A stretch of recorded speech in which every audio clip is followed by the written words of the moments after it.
quero ser um vaso na mão do oleiro, um vaso nas mãos de Deus, para que a mensagem de Deus seja propagada na minha vida. Que vocês aqui não escutem o que Elias tem para dizer, mas que o Espírito Santo de Deus tem para dizer a cada um de vocês. Amém. O que Deus tem para vocês, a começar por mim, porque Deus já vem falando ao meu coração desde quando eu fui convocado, porque não fui convidado, eu fui convocado para estar aqui trazendo a mensagem de Deus. Por que convocado? Porque quando eu me disponho, quando eu me coloco à disposição de Deus, quando eu digo, eis-me aqui, usa-me, a mim, faz segundo a tua vontade, o teu querer, eu estou à disposição de Deus. Por mais que eu tenha timidez, por mais que eu tenha dificuldade, é aquele que me chama, que me capacita, como Jesus fez com os discípulos, a todos que Ele chamou, pessoas improváveis, pessoas que não seriam escolhidos em meios sociais, pescadores, pessoas humildes, e Ele chama, venha, siga-me, e eu te farei. Ele mesmo capacita. Que Deus esteja assim, trabalhando nas nossas vidas. Eu vou pedir aos irmãos que abram suas Bíblias em 1 Coríntios 15. 1 Coríntios 15. Eu vou fazer uma leitura aqui do texto de 1 Coríntios 15, do 20 ao 28. 1 Coríntios 15, 20 ao 28. Todos acharam? Na minha tradução está assim: 1 Coríntios 15, do 20 ao 28. Mas agora Cristo ressuscitou dos mortos e foi feito as primícias dos que dormem, porque assim como a morte veio por um homem, também a ressurreição dos mortos veio por um homem. Porque assim como todos morreram em Adão, assim também todos serão vivificados em Cristo, mas cada um por sua ordem. Cristo as primícias, depois os que são de Cristo, na sua vinda. Depois virá o fim, quando tiver entregado o reino a Deus, ao Pai, e quando houver aniquilado todo o império e toda a potestade e força. Porque convém que reine até que haja posto a todos os inimigos debaixo de seus pés. Ora, o último inimigo que há de ser aniquilado é a morte, porque todas as coisas sujeitou debaixo de seus pés. Mas quando diz que todas as coisas lhes estão sujeitas, claro está que se excetua aquele que lhe sujeitou todas as coisas. E quando todas as coisas lhe estiverem sujeitas, então também o mesmo Filho se sujeitará àquele que todas as coisas lhe sujeitou, para que Deus seja tudo em todos. Amém? Soberano Deus e eterno Pai, Pai querido, Pai de amor, estamos em Tua presença mais uma vez para Te louvar, para Te engrandecer, para Te exaltar, ó Pai. Aqui está sendo prestado um culto a Ti, ó Deus, tão somente a Ti, que é digno de honra e de glória. És o único Deus, és o Deus de amor, o Deus que tem nos sustentado de geração em geração. Foi feito aqui vários momentos de louvor, de adoração, e todas as pessoas que estiveram aqui vieram para Te adorar, em nome de Jesus, ó Deus. Eu apresento neste momento a Tua palavra, a Tua mensagem, ó Deus, que foi lida, que alcance os corações, a começar por mim, Senhor, que o Senhor esteja me usando, para que eu seja um instrumento nas Tuas mãos, e para que as pessoas possam escutar aqui a Tua mensagem, a Tua palavra, o Teu recado. Que a Tua graça, a Tua paz e o Teu amor esteja conosco, ó Deus, esteja assim nos dando discernimento para absorvermos aquilo que vem de Ti e aplicarmos em nossa vida, em nome de Jesus. Amém. Eu li aqui o texto de 1 Coríntios, mas eu falei que eu queria fazer um apanhado como nós fizemos pela manhã. E para isso eu vou utilizar de Gênesis até Apocalipse. E aí eu não vou ler porque iria tomar muito tempo, mas como referência, se os irmãos quiserem anotar e quiserem ler depois, texto de lá de Gênesis 11, 1 a 9, Atos 2, do 1 ao 4, Isaías 28, 11, Lucas 24, do 13 ao 35, 1 Coríntios, que a gente leu aqui do 15, o 15, do 20 ao 28, e Apocalipse 21, 5. E aí eu estava pensando, como nós pensamos pela manhã, refletimos pela manhã na relação de Moisés e de Jesus Cristo, e o que é comum em várias passagens bíblicas é a dureza do coração do povo, a incredulidade, o egocentrismo do eu, do ser humano, e o ser humano em alguns momentos indo de encontro a Deus e querendo ser maior do que Deus, sendo desobediente a Deus. E pensando até nessa reflexão, e aí eu fiz uma relação de decepção da cruz à esperança da ressurreição, que foi o que aconteceu e a gente falou um pouco pela manhã. Por que decepção da cruz? Na história, os apóstolos que seguiam a Jesus, eles estavam firmes, estavam certos de que estavam seguindo ao Messias, sim ou não? Estavam, não estavam?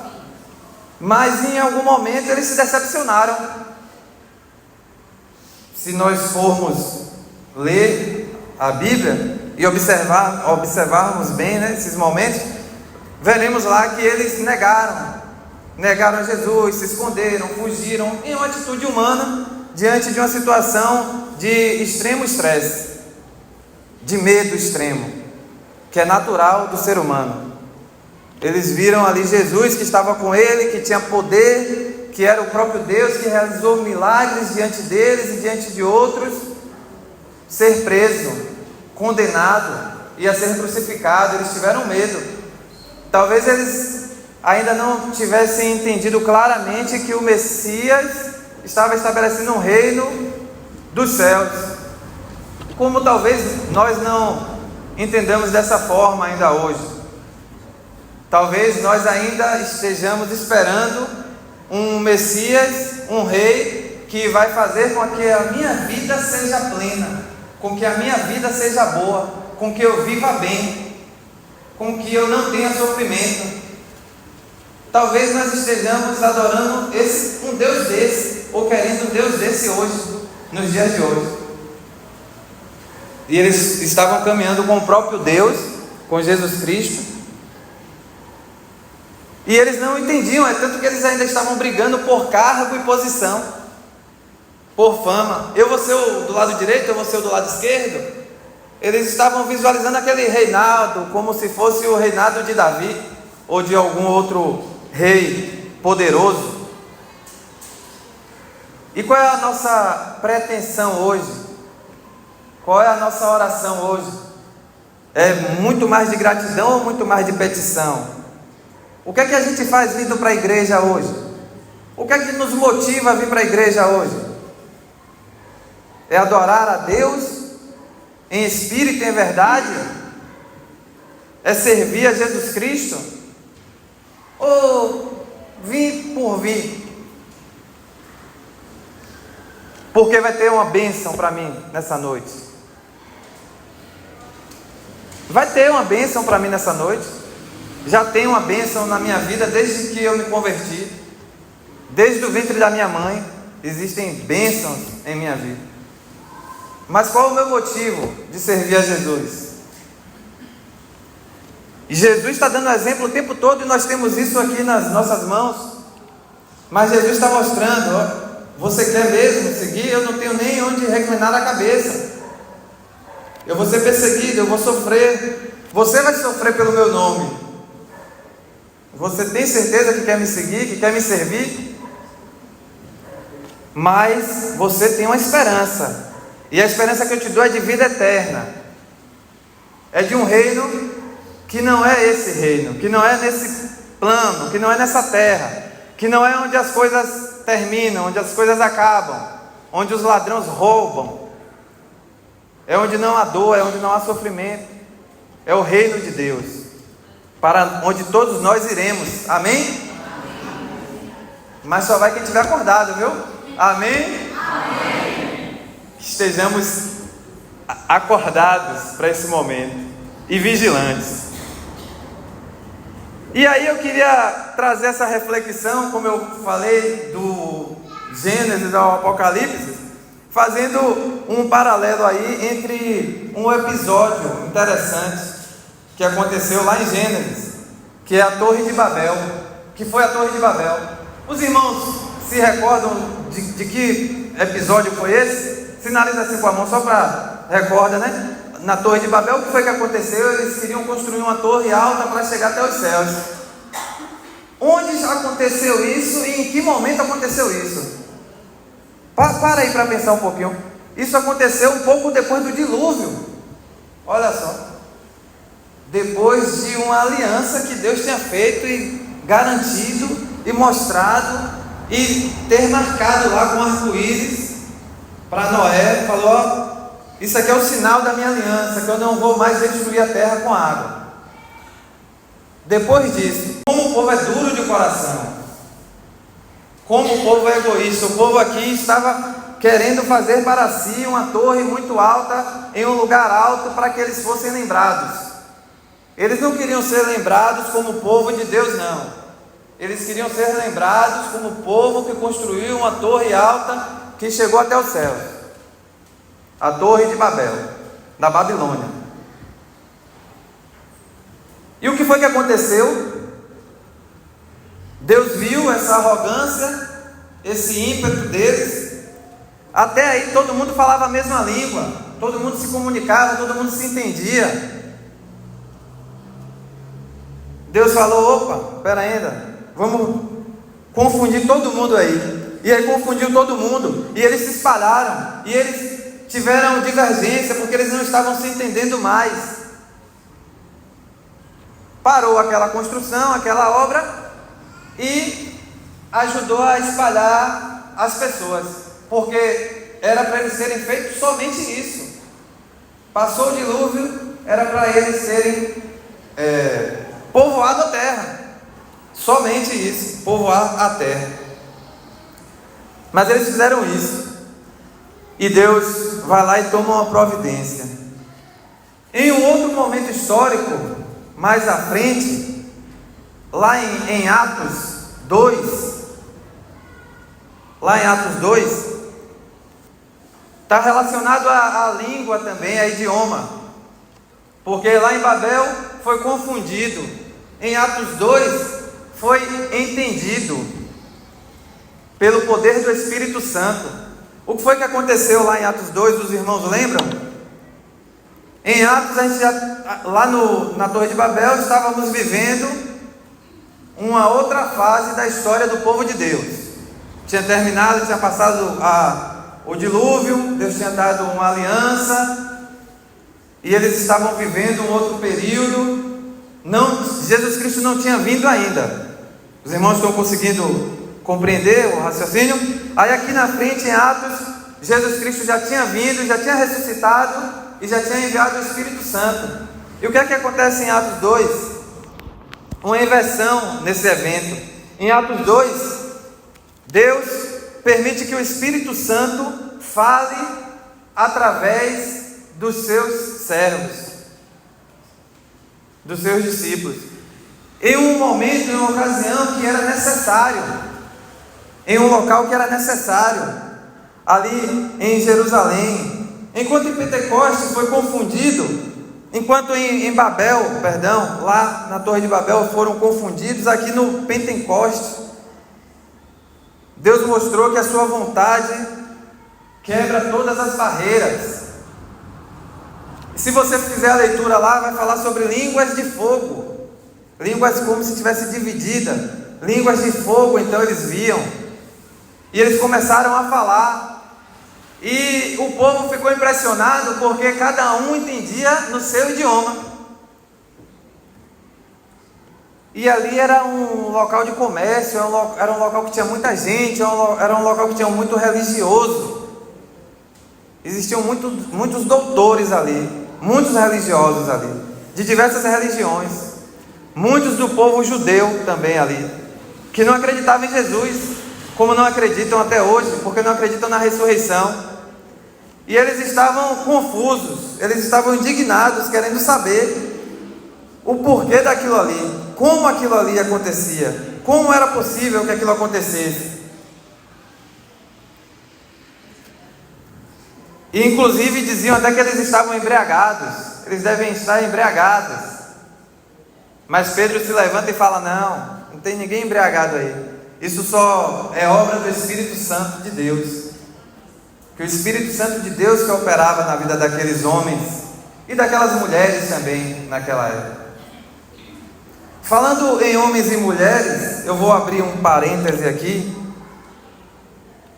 E lembrando que a irmã Tabita trouxe o termômetro, e aí eu fico observando como é difícil trazer homens para a igreja.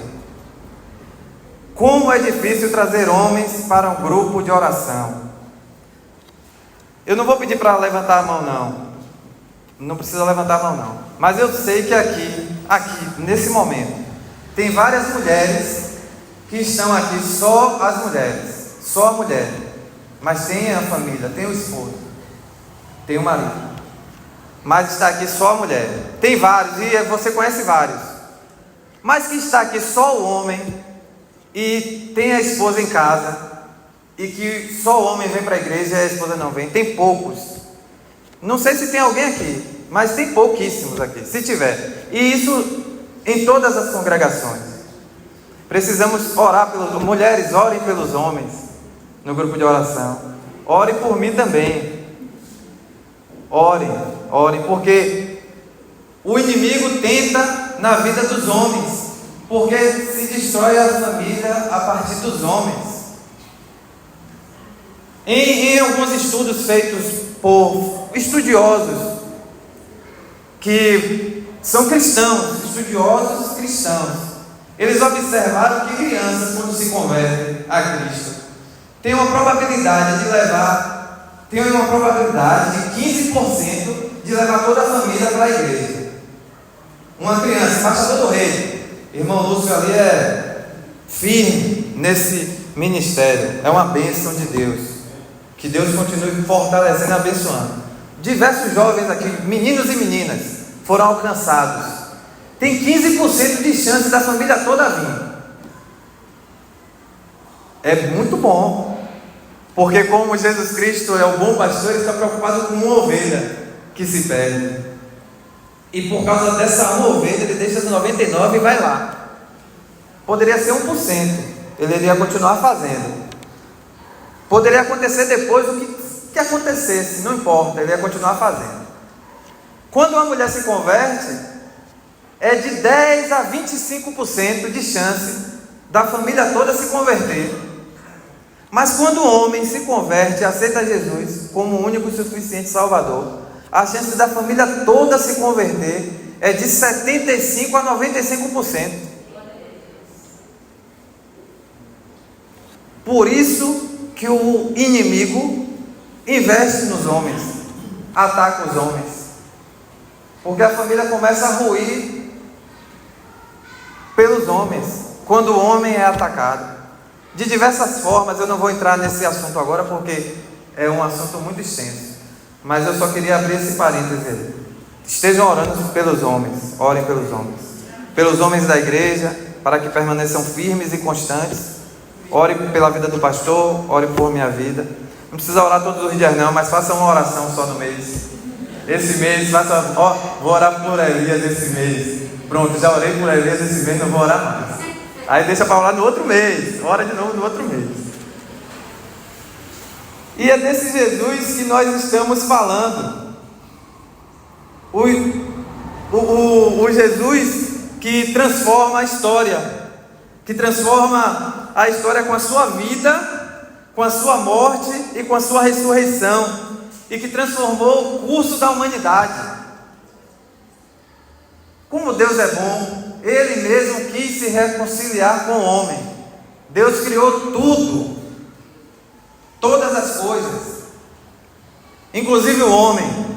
Mas o homem, com seu ego, com sua prepotência, quis sair do propósito de Deus. Mas Deus é tão bom que enviou Jesus, seu Filho amado, seu único Filho, para se reconciliar conosco, para que nós tivéssemos acesso a Ele mesmo. E isso impactou tremendamente na humanidade. A humanidade ia seguir Imagine se Jesus Cristo não tivesse vindo. Imagine se Jesus Cristo não tivesse morrido por mim e por você. O que seria de nós? O que seria da nossa vida? Aí eu quero contextualizar também essa questão de decepção da cruz que os discípulos tiveram ali de Jesus, porque eles andavam com Cristo, eles testemunhavam milagres e ensinamentos, eles acreditavam firmemente que Jesus era o Messias. Eles não queriam ver aquele sofrimento de Jesus. Quem é que está andando com um amigo ou com uma pessoa que você tenha muito carinho, muito amor, e você quer ver aquela pessoa sofrer? Você não quer ver aquela pessoa sofrer, de forma nenhuma.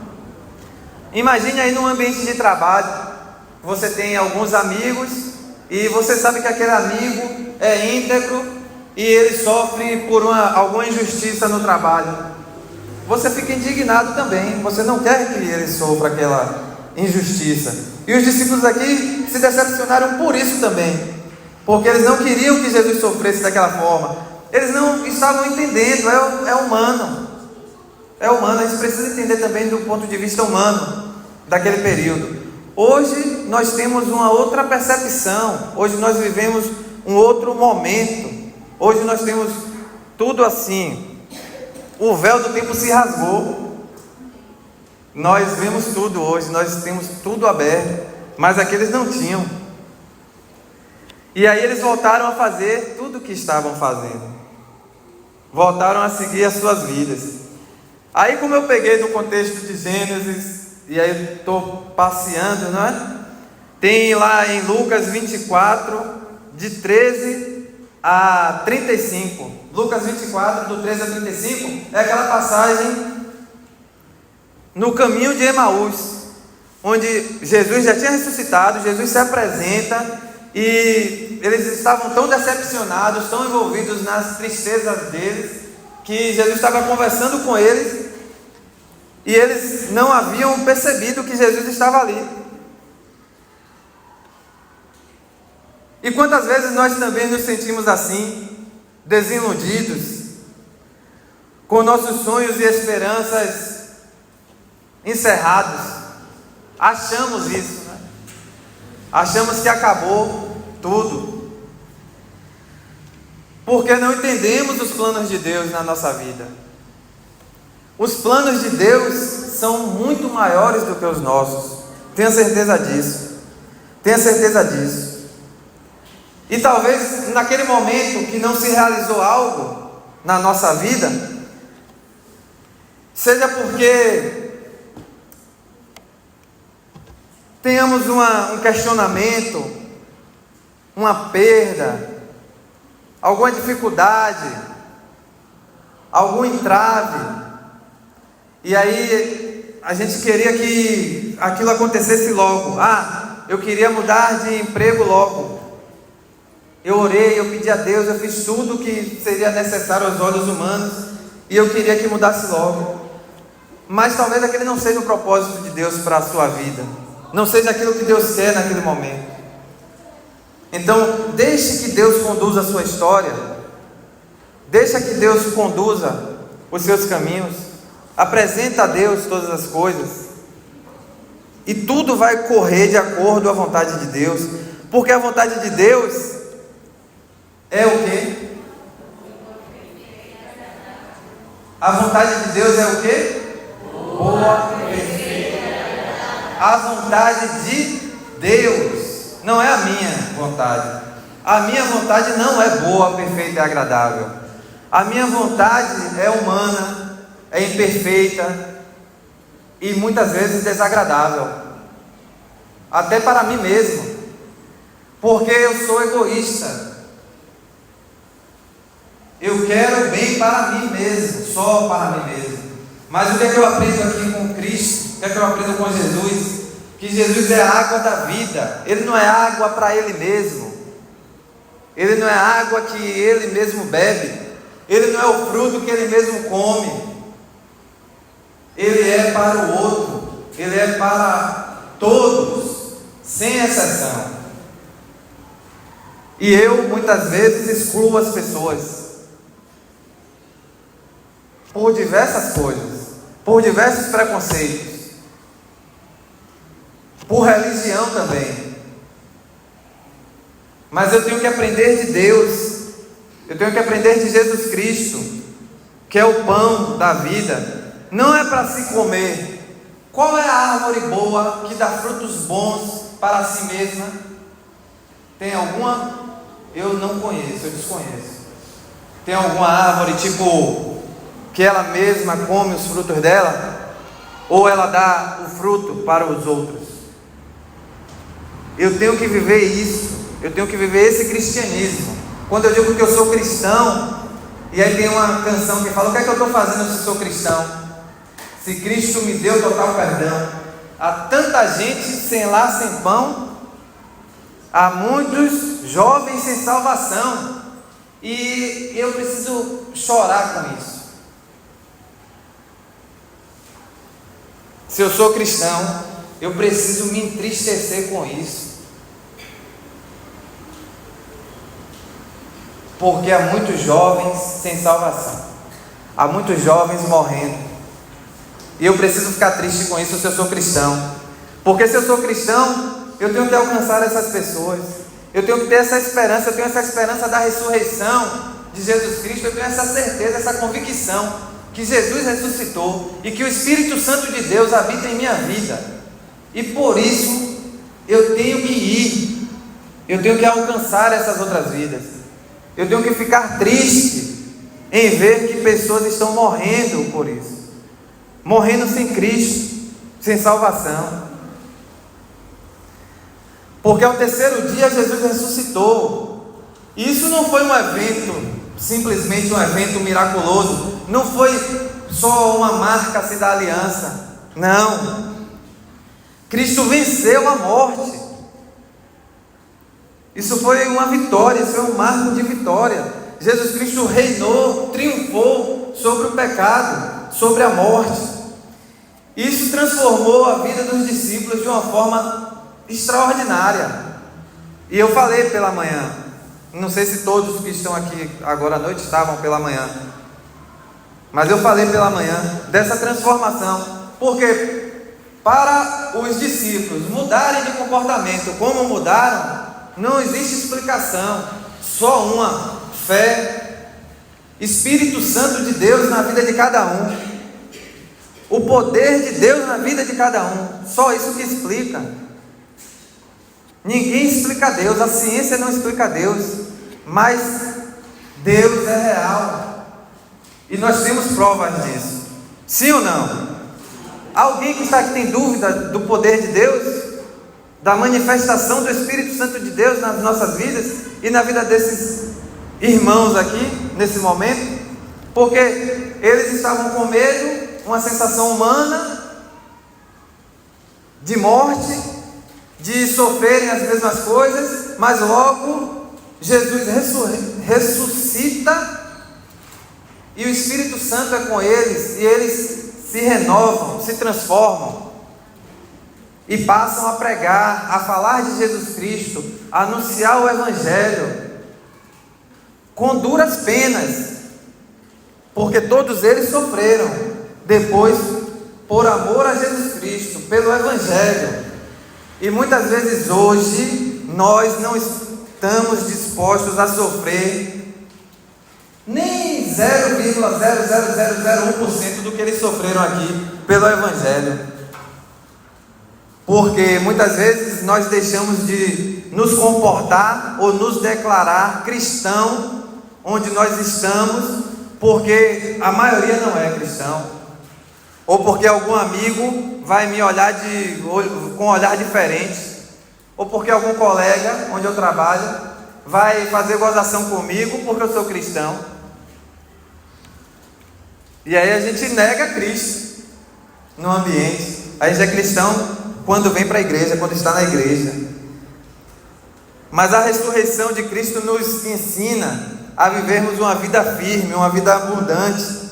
O apóstolo Paulo, em Coríntios, que eu acabei de ler, ele mostra aqui que Jesus Cristo ressuscitou e Ele é as primícias, Ele é o principal dos que dormem.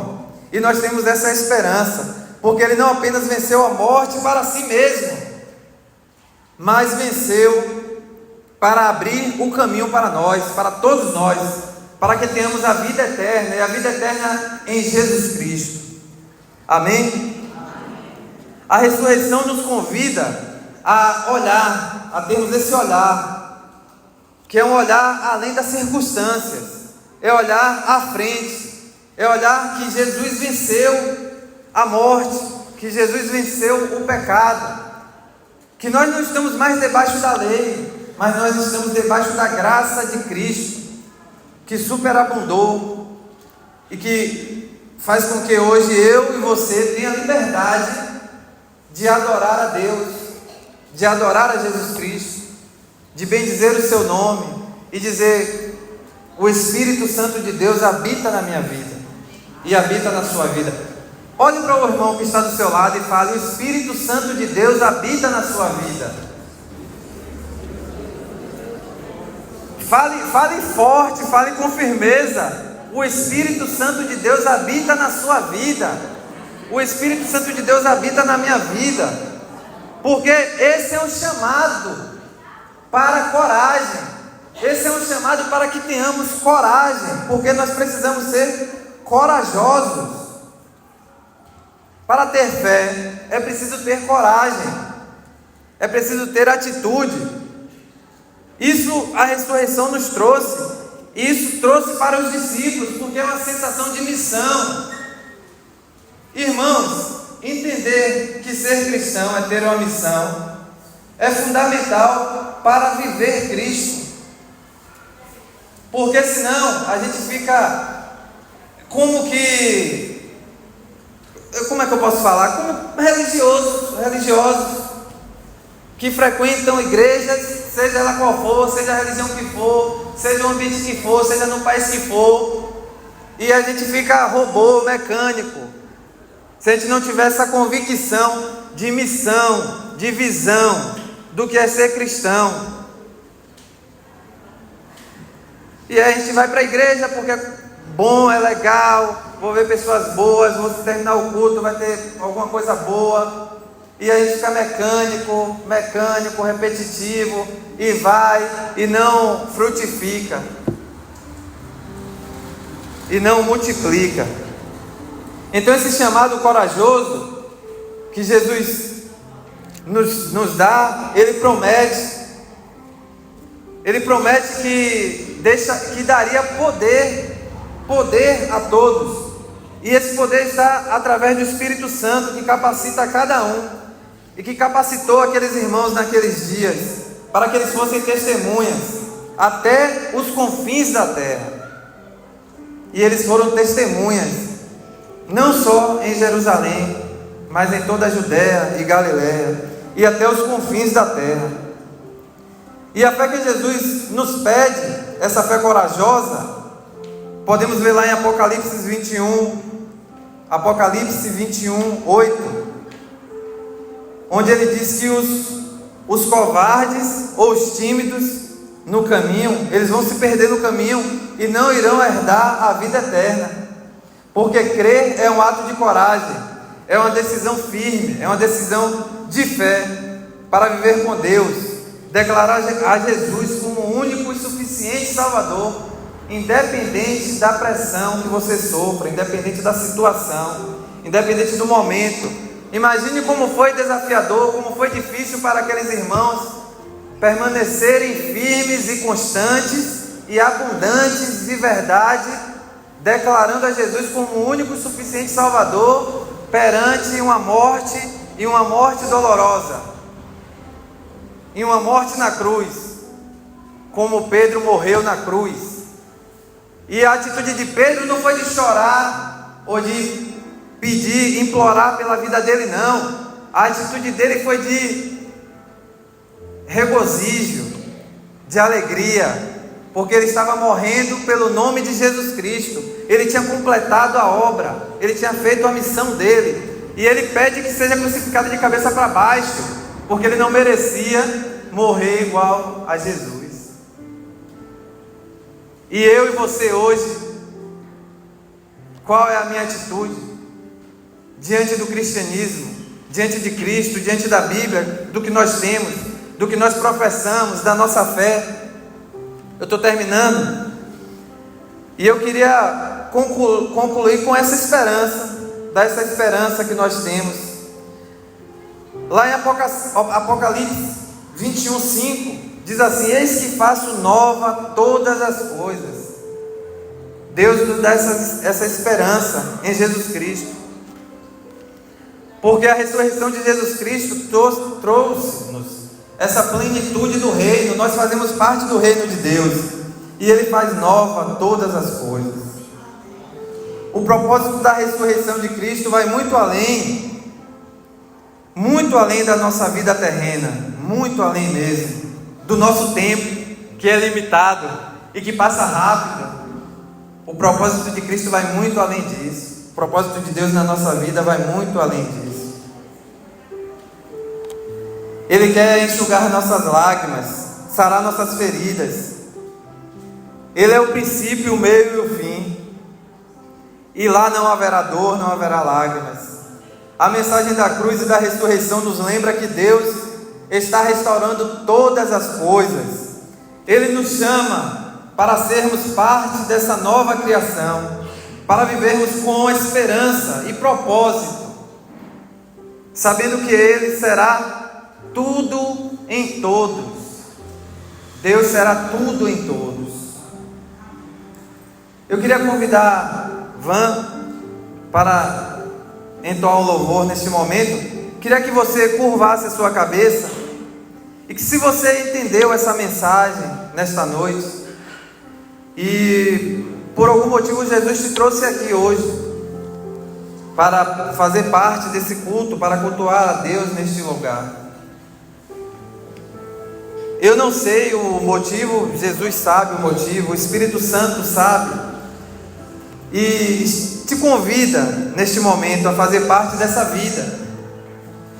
E se você de repente não conhece a esse Deus, a esse Jesus Cristo de perto, ou se sente distante de Deus, já esteve na presença de Deus, ou se sente distante, se sente sobrecarregado, se sente com pressões, com dúvidas, Ele te oferece perdão hoje.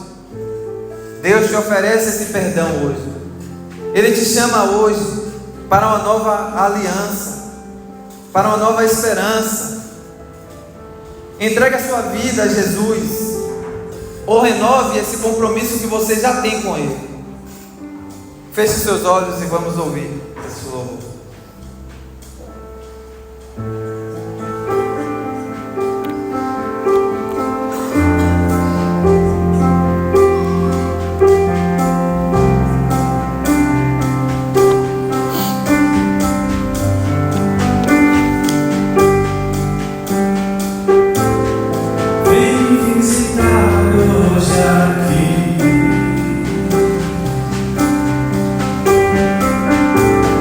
Aqui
visitar você essa noite.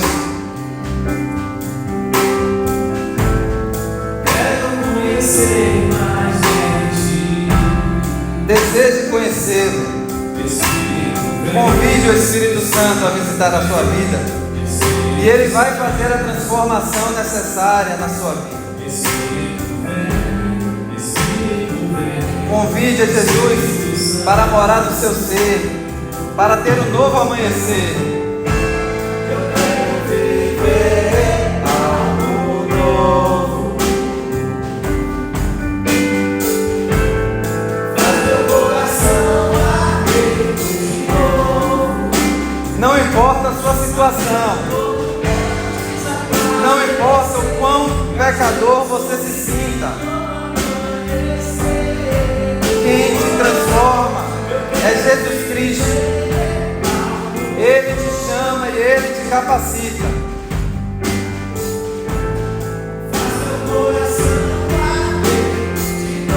Você só precisa chamar o Espírito Santo para a sua vida.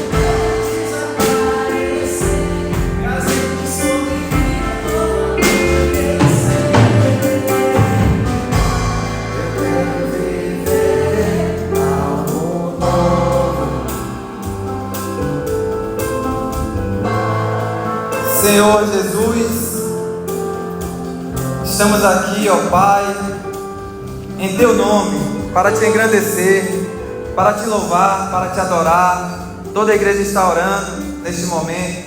Se estiver alguém aqui que deseja aceitar a Jesus Cristo como o único e suficiente Salvador, e que quer nesta noite fazer esse compromisso de chamar o Espírito Santo de Deus para habitar a sua vida, e para fazer morada, e para fazer restauração, transformação, para ter um novo amanhecer em mais essa semana que iremos começar.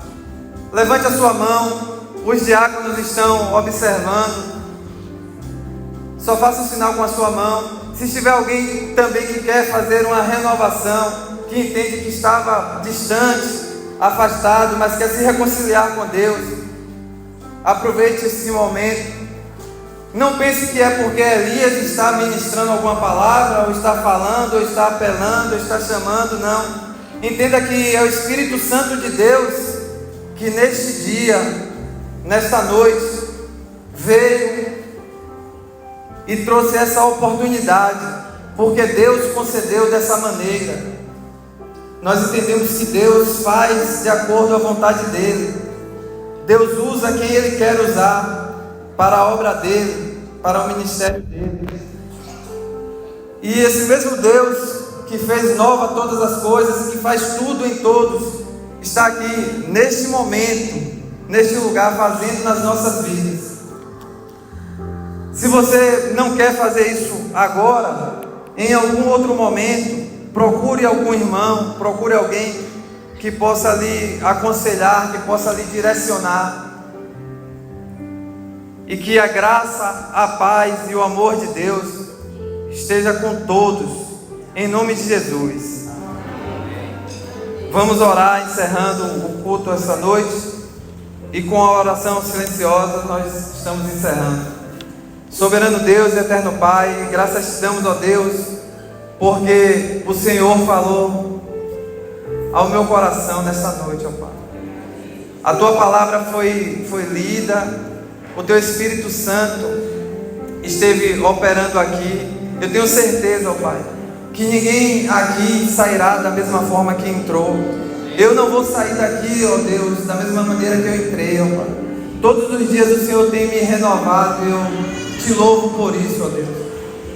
Que eu não venha a ser um egoísta, que eu não venha a ser um crente só para mim, que o cristianismo sirva para outras pessoas, que eu possa frutificar em nome de Jesus, ó Pai.